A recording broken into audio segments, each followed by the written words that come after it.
ஓம் சாய்ராம். ஒரு பிரார்த்தனை இன்றைக்கி காலையில் பிரம்ம முகூர்த்தத்தில் ஒருத்தர் கூப்பிட்டார்.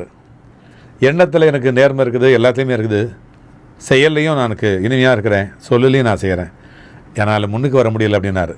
அவருக்கு பாபா என்ன சொல்கிறார் அப்படின்னா, எண்ணத்தில் தூய்மையும், சொல்லில் இனிமையும், செயலில் நேர்மையும் அதெல்லாம் வச்சுருந்தா தான் எளிமையான வாழ்க்கை உன்னுடையது. வலிகள் இல்லாமல் இருக்க முடியும்.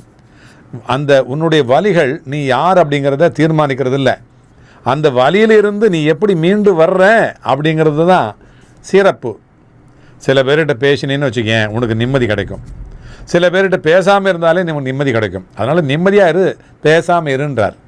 ஒரு நாளும் விடிகிற பொழுது ஒரு எதிர்பார்ப்பு இருக்கும், முடியும் போது ஒரு அனுபவம் கிடைக்கும் இல்லையா? ஒரு நாள்லேயும் உலகத்தில் நீ விரும்புகிற அத்தனையும் 2 முறை தான் அழகாக தெரியும். ஒன்று அது கிடைக்கிறதுக்கு முன்னாடி, இன்னொன்று அதை இழந்துட்ட பிறகு. 2 தான். அதே மாதிரி உனக்கு சிலதெல்லாம் தேவைப்படுது. மருத்துவம் இருக்கு இல்லையா, அதில் மறதி நோயாக மாறுது. மனித மனத்திற்கு மறதி தான் மருந்தாக மாறுது. சரியா? நேசிக்கிறதுக்கு உன்னை யாருமே இல்லாதப்ப உன்னை யோசிக்க வைக்குது இந்த வாழ்க்கை இல்லையா? குறையை பார்க்குற, குறையை கண்டுபிடிக்கிற இந்த உலகத்தில் நிறை அப்படிங்கிறது தெரியறதில்ல. உண்மை அதுதாங்க. எல்லா மனுஷங்களுக்கும் பின்னாடி மறைக்கப்பட்ட கதை, மறுக்கப்பட்ட கதை இருந்துக்கிட்டு தான் இருக்குது. ஒருத்தருடைய சின்ன சின்ன மாற்றம் அந்த மனக்கசப்பை தந்தாலும் கூட அவங்கள புரிஞ்சு கொள்றதுக்கு ஒரு வாய்ப்பை நமக்கு தந்துடுது. அதான் தவறும் கூட சரியாக தெரியும். அதை உணர்ந்து ரியலைஸ் பண்ணாத வரைக்கும், உணர்ந்தும் தன்னோட இருக்கும், அதை திருந்தாத வரையில்